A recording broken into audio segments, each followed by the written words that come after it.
Welcome to Leader Lifestyle Hub. As we have set the target of completing 200 book summaries in the entire year, here comes the book number 143.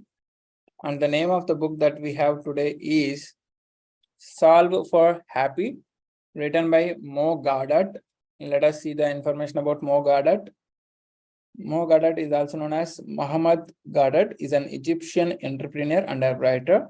He previously served as a chief business officer for Google X. Google X is the part of the Google company, and is the author of the books Solve for Happy and Scary Smart. So currently we are taking the one of the book from him, Solve for Happy. I'll tell the reason why I have selected this book for today.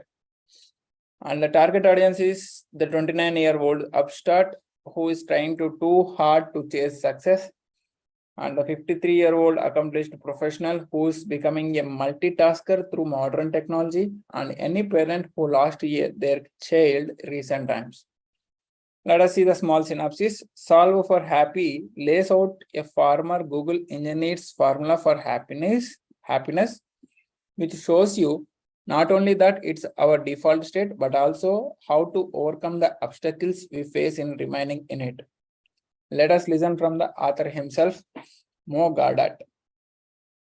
If you can afford the brain cycles to worry about the future, then by definition, you have nothing to worry about now. Right now, you are okay. If you can afford the brain cycles to worry about the future, then by definition, you have nothing to worry about now. Right now, you are okay. One of the scenes I remember most distinctly from the Lord of the Rings movie is the one in which King Theoden of Rohan finds out his son fell in the battle. After his funeral, he breaks down in front of the family grave, saying, no parent should have to bury their child. In the same way, like Arjuna and Abhimanyu happened, it was the same statement happened over there. No parent should have to bury their child. It's heartbreaking, but I think the reason it stuck with me is that for the first time, I realized there are much scarier, worse things in life than death. Mo Gawdat would know. The former chief business officer of Google X went through the same tragedy as King Theoden. During a routine medical procedure, while they were on vacation, his 21-year-old son, Ali, suddenly passed away. Like how Abhimanyu died in the battle when Arjuna is in other different activities. Since then, he has had a million reasons to be sad, which is exactly why he chose happiness instead. Instead of sadness, he chose happiness. He and Ali had been working on a formula for the years. Happiness is equal to or greater than the events of your life minus your expectation of how your life should be. This is a formula for happiness. Happiness equal to or greater than the events of your life. So happiness greater than or equal to your events of life minus your expectation of how life should be. Solve for Happy is not a revelation, but it's a solid compendium of what we know about happiness. Given the mission of the man behind the book, I think it is a cause well worth supporting by helping to spread the word. May we all solve our own happiness equations in our own ways. Shortly after his son's death, Mo began to write, which is how Solve for Happy started. Besides the equation which shows happiness is really our default state, he also shares 6 grand illusions and 7 blind spots which ruin this state, as well as 5 ultimate truths. Out of them, we selected 3 powerful categories. Top 3 lessons. Your inner voice is not the real you. Many cognitive filters prevent you from seeing the whole world around you. Many cognitive filters prevent you from seeing the world around you. No matter if life is good or if life is bad, staying in the present always makes you feel more content with it. Staying in the present always makes you feel more content with it. Life is short. There is no time to waste. So let us solve for happiness. Lesson number 1. The voice inside your head is not you.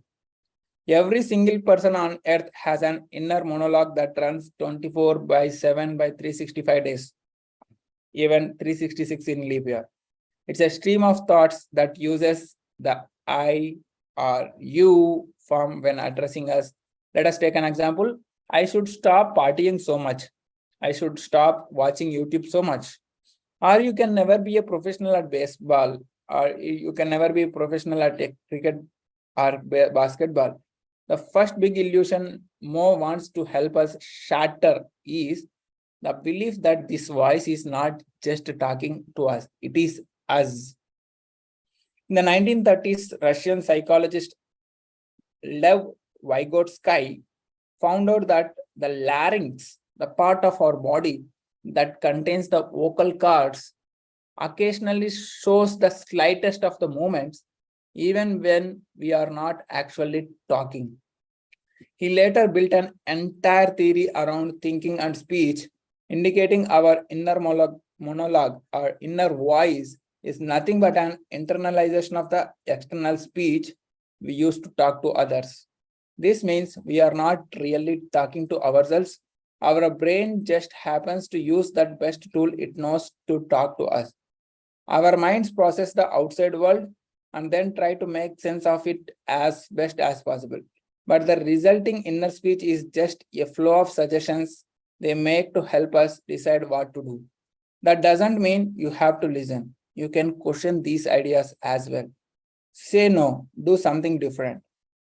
If you strip away everything, what you own, what your friends have, how many friends you have, your body, even your identity, the only thing that is left to you is the invisible observer of the world.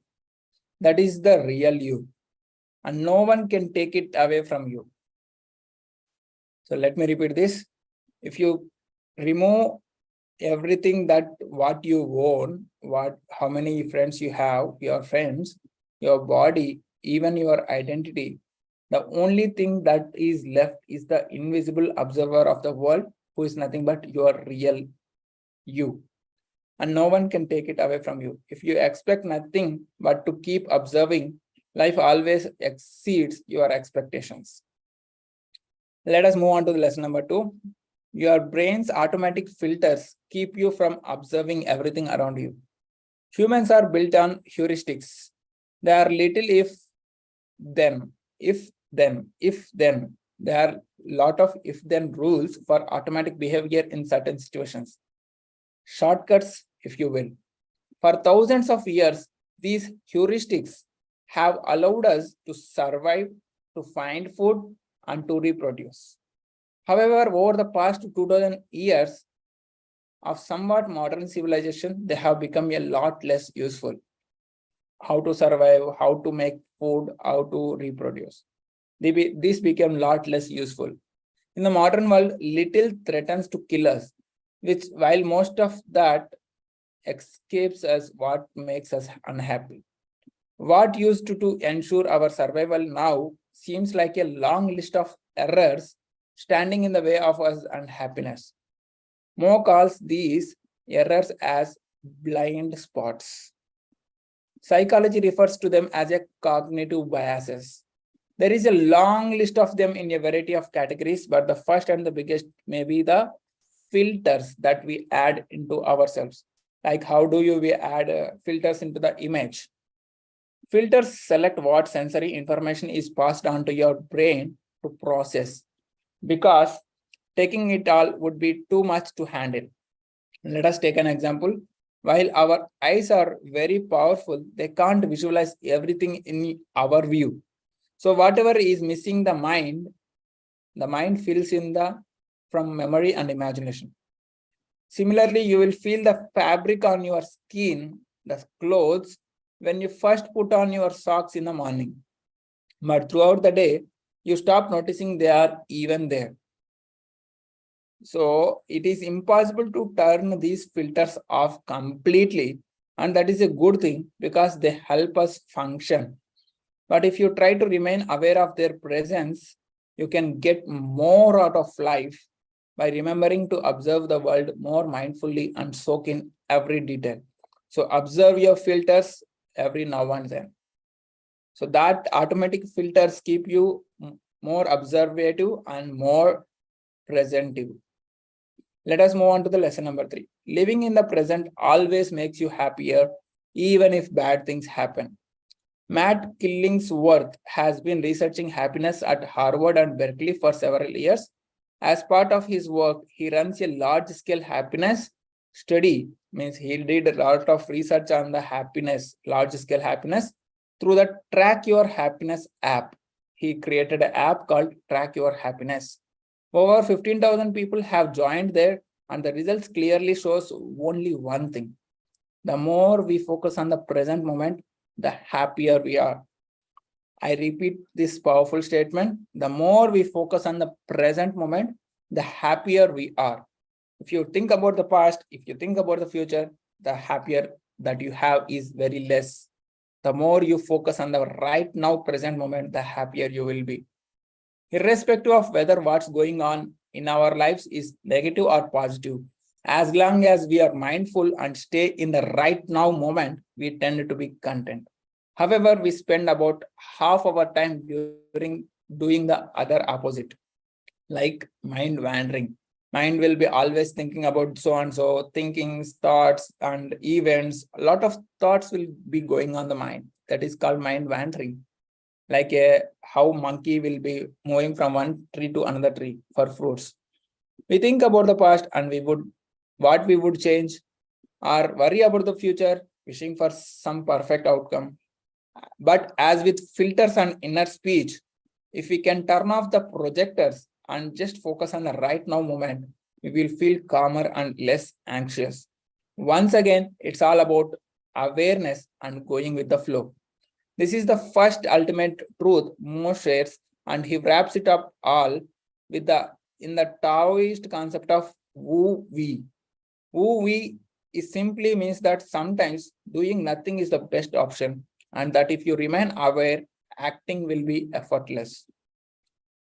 So I have selected this book as I am going for Vipassana meditation for the next 4 days, and the Vipassana is all about staying in the present, how we focus on the present moment, how to be happier, and how we can increase the concentration and focus.